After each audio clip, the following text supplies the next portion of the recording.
Rome was not just an empire of roads, statues, and men in bedsheets arguing about taxes. It was also a laboratory with aqueducts, vending machines, heated floors, mystery bronze gadgets, and doors that opened like the gods had motion sensors. Some of these inventions look so advanced, you start wondering if the Romans lost a future they almost built. 1. The world's first vending machine was not created for soda, snacks, or those tiny airport sandwiches that cost like jewelry. It was created for holy water, because even in the ancient world, somebody had to stop people from treating sacred water like an all-you-can-splash buffet.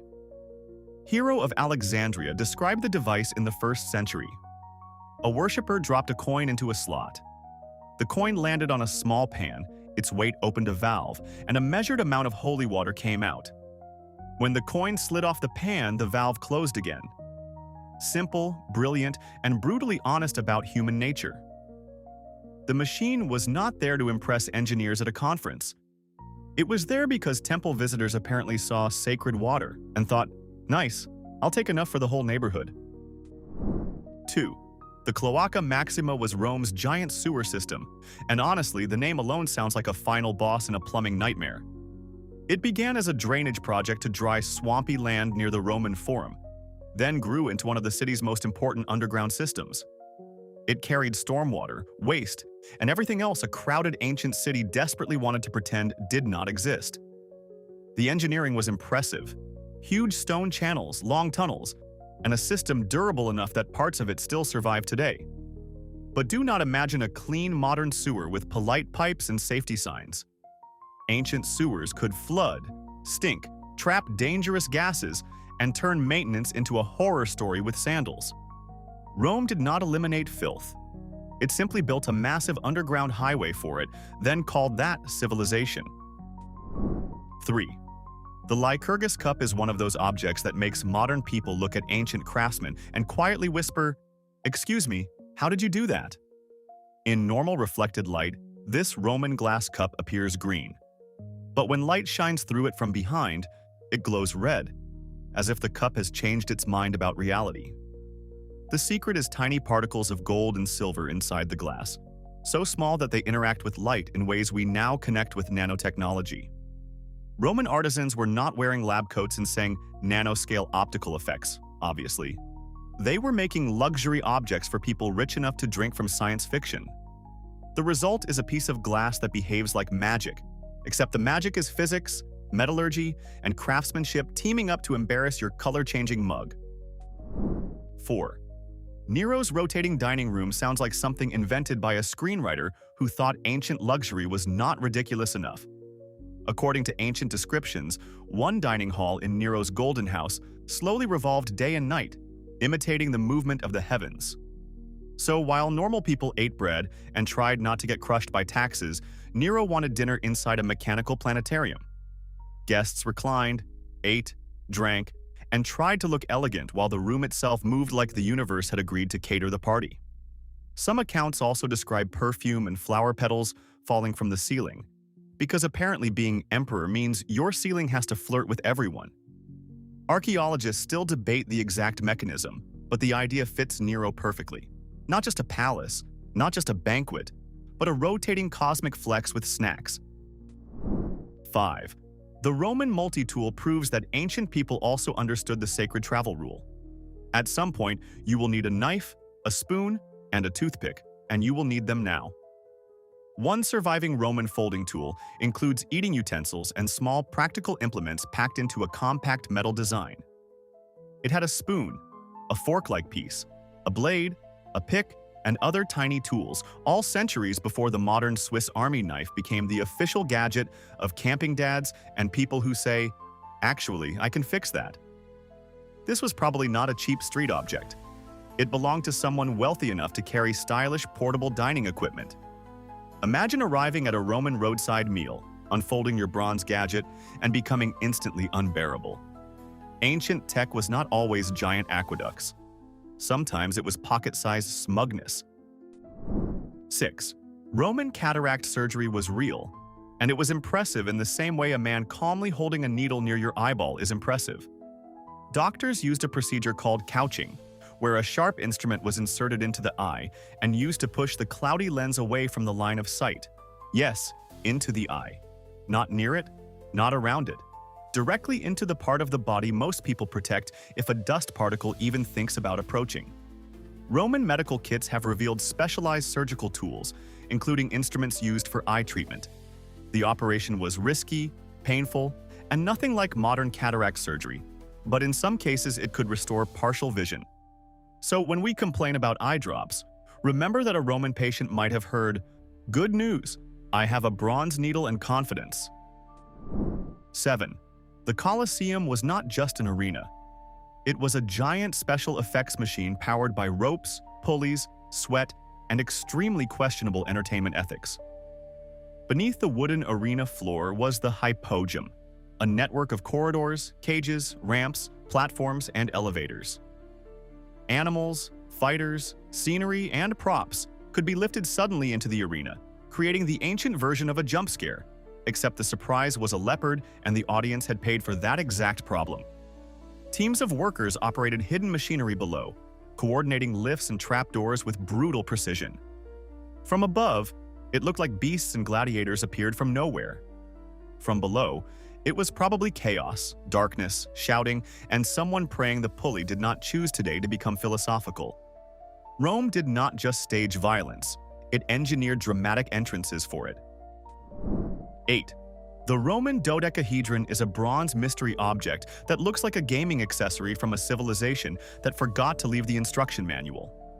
These small 12-sided objects have circular holes of different sizes and little knobs at the corners. They have been found across former Roman territories, especially in places like Gaul and Britain, but no ancient text clearly explains what they were for. That tiny detail has driven scholars and hobby theorists mildly insane. Was it a measuring tool, a rangefinder, a religious object, a device for knitting gloves, a candle holder, a fancy toy for a bored Roman official with too much bronze and too little supervision? Nobody knows for sure. That is the beauty of it. Rome left behind roads, laws, monuments, and one weird metal thing that still says, "Good luck, nerds." 9. The Hypocaust was Roman underfloor heating, which sounds luxurious until you remember somebody had to be in the basement feeding the fire like a miserable human thermostat.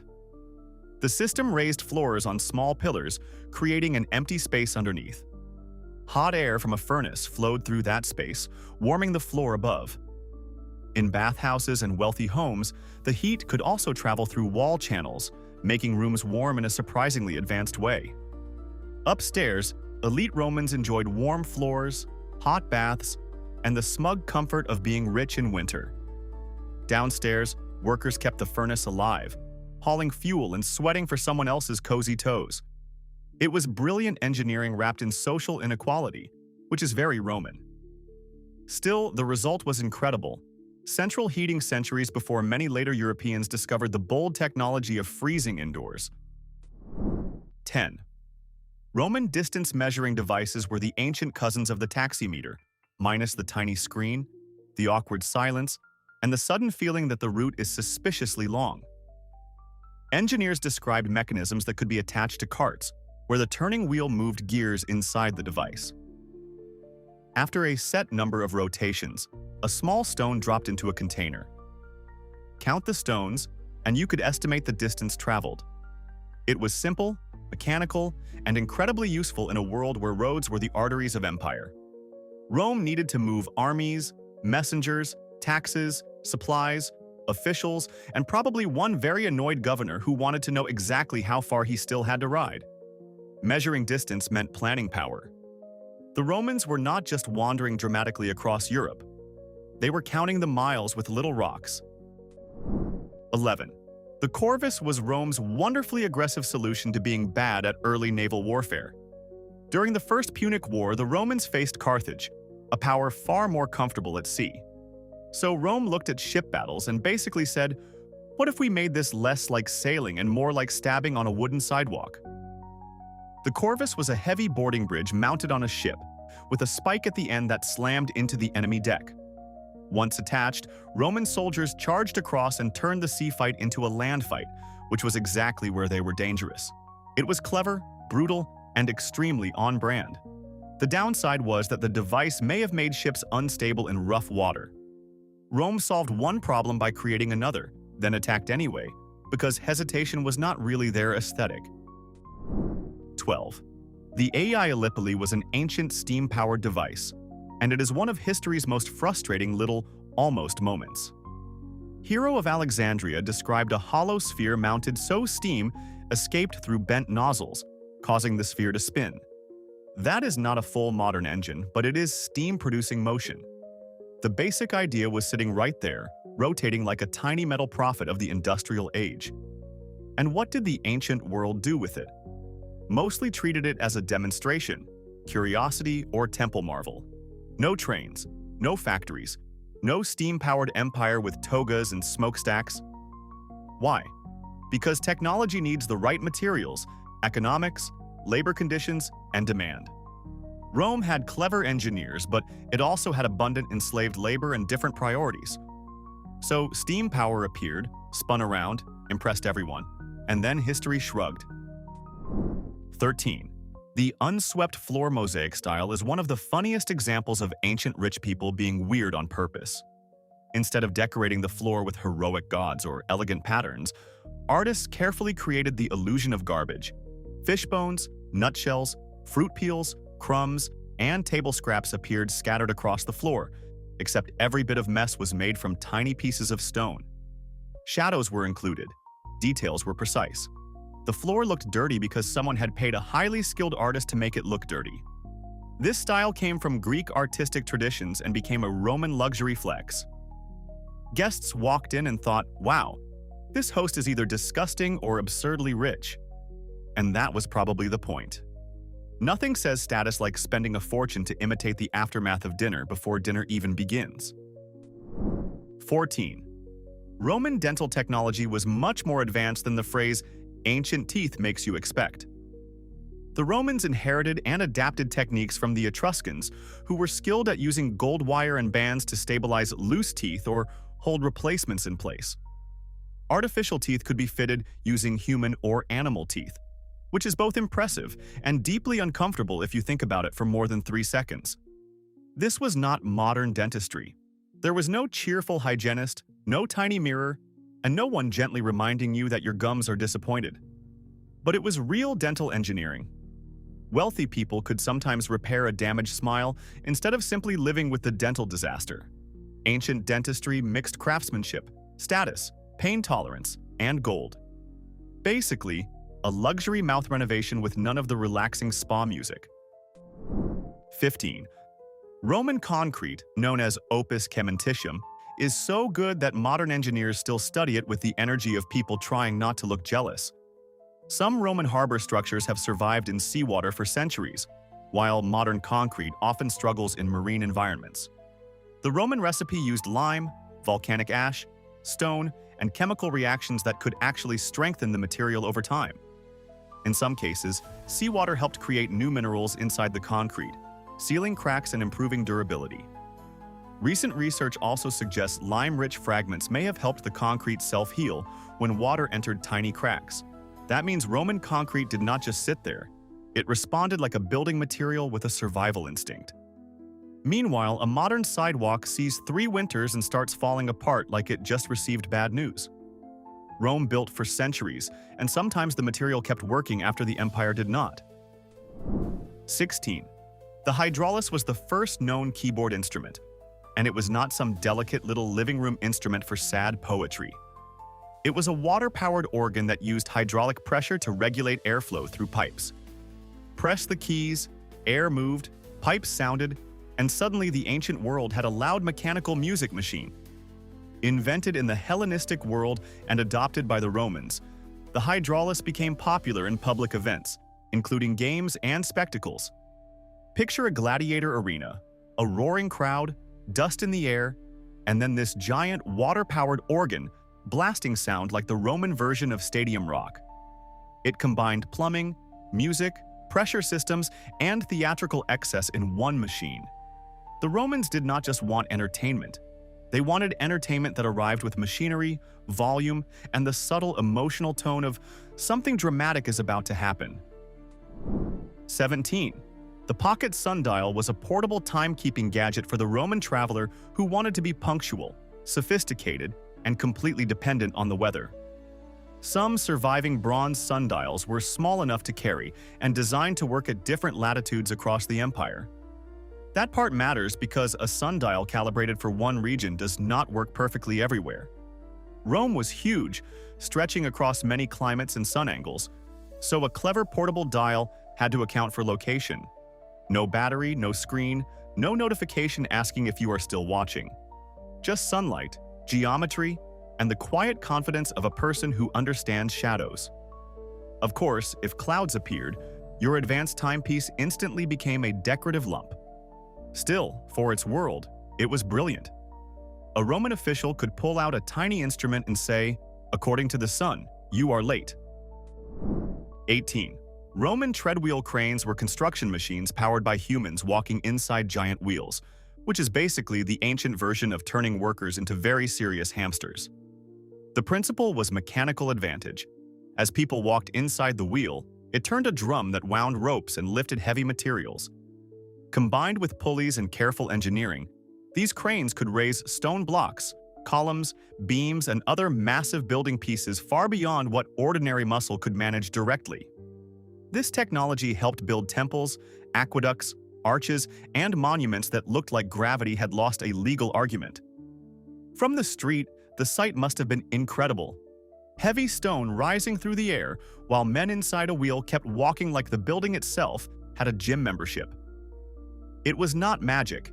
It was physics, labor, and Roman ambition wearing a hard hat. 19. Automatic temple doors were one of the ancient world's best examples of technology pretending to be divine intervention. Hero of Alexandria described mechanisms where a fire lit on an altar heated air in a hidden vessel.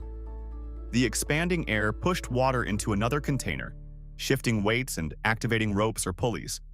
Then the temple doors opened by themselves. To worshippers, it looked like the gods had accepted the offering and personally unlocked the building. To the engineer, it was air pressure doing theater. This was not technology built for convenience like a supermarket door. It was built to create awe, authority, and just enough fear to keep everyone respectful. Ancient temples understood stagecraft perfectly. If the doors opened by miracle, people were less likely to ask where the tubes were. Religion, engineering, and show business were shaking hands behind the altar. 20. Fire-resistant wood for siege machines shows how practical Roman military engineering could be. A siege tower was a terrifying thing until the enemy shot flaming arrows at it, at which point it became a very expensive campfire with wheels. Ancient sources describe treating wood with substances such as alum to make it more resistant to burning. Alum could help slow ignition and reduce the spread of flame, buying precious time during an attack. This did not make wood magically fireproof. It just made the enemy's arson project less convenient, which in a battle is sometimes enough. Roman warfare was not only bravery, swords, and shouting in formation. It was chemistry, logistics, and ugly problem-solving.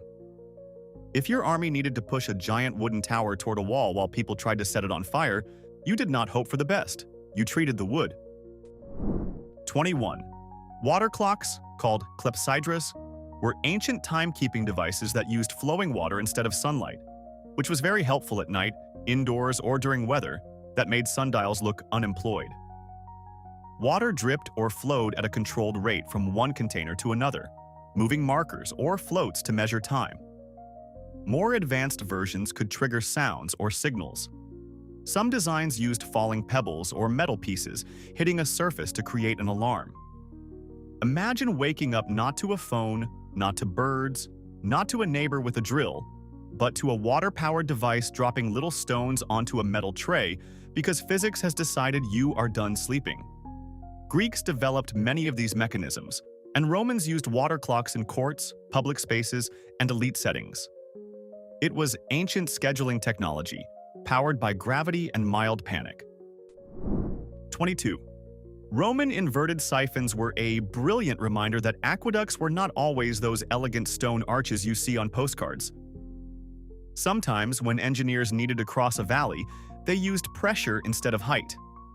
Water flowed down from a high point into sealed pipes, crossed the low ground, then rose up the other side because water naturally seeks its own level. That is the simple explanation. The hard part was making pipes strong enough to handle the pressure without bursting, leaking, or turning the valley into an accidental fountain show. Roman engineers used materials like lead, stone, and ceramic, plus tanks to control the flow. It was risky, expensive, and clever. Instead of building a huge bridge every time the landscape got annoying, they made gravity do the uncomfortable part. Rome did not just move water. It negotiated with physics. 23. The Caesar cipher was one of the most famous early encryption methods, and it proves that even in ancient politics, people understood the importance of not letting enemies read your messages. Julius Caesar used a system that shifted letters in the alphabet by a fixed number of places. The result looked like nonsense unless the reader knew the shift. By modern standards, this is not high-level cybersecurity. A bored school kid could crack it faster than a senator could say, "conspiracy." But in the ancient world, where messages were carried by humans who could be captured, bribed, or very dramatically murdered, even simple encryption was useful. It turned military orders into a puzzle. The deeper idea was huge. Information can be protected by transforming it according to a rule. That tiny concept eventually grows into codes, passwords, encryption, and people yelling at their laptop because they forgot everything again. 24. The Capua leg is one of the most moving examples of ancient prosthetic technology. Found in a tomb near Capua in Italy, it was a prosthetic lower leg made from wood with bronze elements, designed for a person who had lost part of a limb. The original artifact was destroyed during the Second World War, but casts and descriptions preserve what it looked like. What makes it remarkable is that it was not just decorative. It was shaped to help someone stand and move. Ancient medicine could be painful, limited, and terrifying, but it also produced real attempts to restore function and dignity.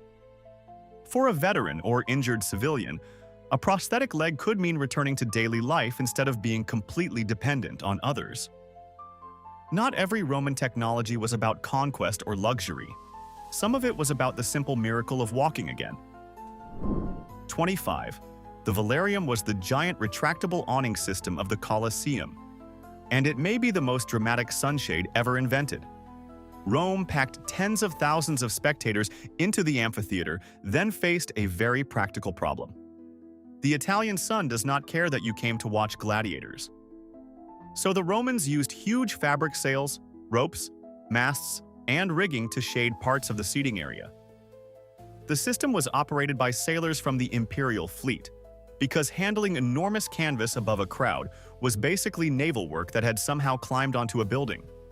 It required coordination, strength, and serious technical skill. The Valerium did not cover every seat perfectly, but it made the experience more bearable. Rome understood spectacle down to the comfort level. If the crowd is sweating too hard, even a tiger entrance loses some magic. 26. The Roman odometer was a mechanical distance counter that turned wheel rotations into useful data. Ancient descriptions explain a cart mechanism where the wheel drove gears, and after a set distance, a small pebble dropped into a container. Count the pebbles, and you had a record of how many Roman miles had passed. This is wonderfully simple and weirdly satisfying. No satellite, no app, no map loading forever in the middle of nowhere. Just gears, stones, motion, and math. Distance mattered enormously to Rome. Roads had to be measured, milestones placed, armies moved, supplies planned, and official travel organized. An empire cannot run on, "It is somewhere over there, probably." The odometer turned travel into numbers, and numbers turned into control. Every little clink in the box was basically Rome saying, "Yes, we are measuring this too." 27. Roman hydraulic mining, especially a method called hushing, was engineering on a terrifying landscape scale. At places like Las Medulas in Spain, Roman miners built reservoirs and channels high above the mining area, Then they released huge amounts of water all at once, using the force to rip away soil and rock, expose gold-bearing layers, and reshape entire hillsides. This was not a few tired miners tapping politely at stone with little tools. This was the Empire turning gravity into a demolition crew. The results were effective, dramatic, and environmentally brutal. Rome wanted gold for coins, armies, taxes, and imperial power, and if a mountain was in the way, the mountain was apparently being unreasonable. The technology shows Roman planning at its most ambitious and most destructive. Brilliant engineering, yes. Gentle relationship with nature, absolutely not. 28. Tubuli were hollow terracotta wall tiles that made Roman heating systems even more impressive. In bathhouses and wealthy homes, hot air from the furnace did not only travel under raised floors through the Hypocaust. It could also rise through these hollow tiles inside the walls, spreading warmth more evenly through the room. So yes, some Romans had heated floors and heated walls, while many later people in history were still putting on another cloak and pretending that was a heating strategy. The system required careful design because smoke, heat, and airflow had to move properly without filling the room with fumes. When it worked, it created warm baths, steam rooms, and comfortable interiors that felt almost modern. Of course, behind that comfort were workers keeping furnaces burning. Roman luxury often had a hidden backstage, and that backstage was hot, smoky, and exhausted. 29. The double-action fire pump associated with Coliseum was a serious improvement in ancient firefighting. Instead of producing a weak or uneven splash, the pump used cylinders, pistons, and valves to create a steadier stream of water. Roman firefighters, known as the Vigils, needed all the help they could get because Rome was basically a fire hazard wearing marble jewelry. Crowded apartment blocks, wooden interiors, oil lamps, cooking fires, narrow streets, and questionable construction meant urban fire was a constant threat. A stronger pump could send water higher and more continuously, giving firefighters a better chance against flames racing through a neighborhood. This was not a modern fire engine, of course. Nobody was roaring through Rome with sirens and reflective jackets. But it was a real mechanical weapon against disaster, and in a city that burned repeatedly, that mattered. 30. The Gallo-Roman harvesting machine, often called the Vallus, was an early mechanical reaper used in parts of the Roman Empire, especially in Gaul. Ancient writers describe a wheeled frame or box with teeth at the front, pushed through grain fields by an animal such as an ox or donkey. As it moved, the teeth stripped the grain heads from the stalks and collected them. That is shockingly close in spirit to mechanized harvesting, even if it was nowhere near a modern combine. It shows that Roman agriculture was not only endless rows of exhausted workers with sickles. In some regions, people experimented with machines to save time and labor during harvest. The Vallus was practical, regional, and clever. Also, imagine being a farmer from another area watching a donkey push a grain-eating box through a field and thinking, wait, are we allowed to do that? 31. The Barbegal mill complex in southern France was basically an ancient industrial flour factory, and it deserves much more fame than it gets. Near the Roman city of Arles, engineers built a cascading system of 16 water wheels arranged in 2 rows down a slope. Water flowed from one wheel to the next, powering mills that ground grain on a large scale. This was not a charming little village mill beside a peaceful stream where someone hums gently and carries a sack. This was organized production, using water power to make flour for a significant population. It looks surprisingly industrial in concept. Concentrate energy, arrange machines efficiently, produce food at scale. The Romans did not have electricity, but they understood power systems. Barbegal feels like history briefly opened the door to a different technological future, then closed it before anyone could install a factory whistle. 32. The water-powered stone saw from Hierapolis is one of the most mind-blowing pieces of Roman mechanical engineering. A relief from the site shows a water wheel connected to a crank and connecting rod system that converted circular motion into back-and-forth motion.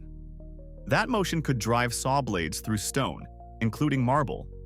In plain language, flowing water was helping cut stone automatically. That is a huge deal because sawing marble by hand is slow, exhausting, and exactly the kind of job that makes your arms file a complaint. The mechanism shows an advanced understanding of power transmission, not just spinning a wheel for grinding grain. It turned rotation into reciprocating motion, which is a core idea in later machinery. So yes, the Roman world had something like a water-powered stone sawmill. The river did not just flow prettily, it did the arm work. 33. The groma was a Roman surveying tool that helped make roads, forts, camps, and cities look almost suspiciously straight. It had a vertical staff with cross arms and hanging plumb lines, allowing surveyors to establish right angles and accurate alignments. Compared with rotating dining rooms or color-changing glass, it may sound boring at first, but the groma was quietly one of the instruments that made Rome look like Rome. Military camps could be laid out in orderly grids. Roads could run with impressive directness across long distances. Towns, boundaries, aqueduct routes, and property lines could be planned with discipline. Roman power depended on organization, and organization begins with measuring land correctly. The groma was not flashy, but it was foundational. Straight roads moved armies. Straight boundaries reduced chaos. Straight city grids made control visible. Rome loved straight lines, and the groma was the tool that kept drawing them. So now be honest, which Roman technology on this list sounds the most fake, even though it was real? And more importantly, which insane Roman invention did we miss that deserves to be dragged into the comments immediately? Drop your pick below, because if someone names a better one than the Lycurgus Cup, I want to see the fight. Like the video, subscribe, and let's keep ruining the idea that ancient people were simple.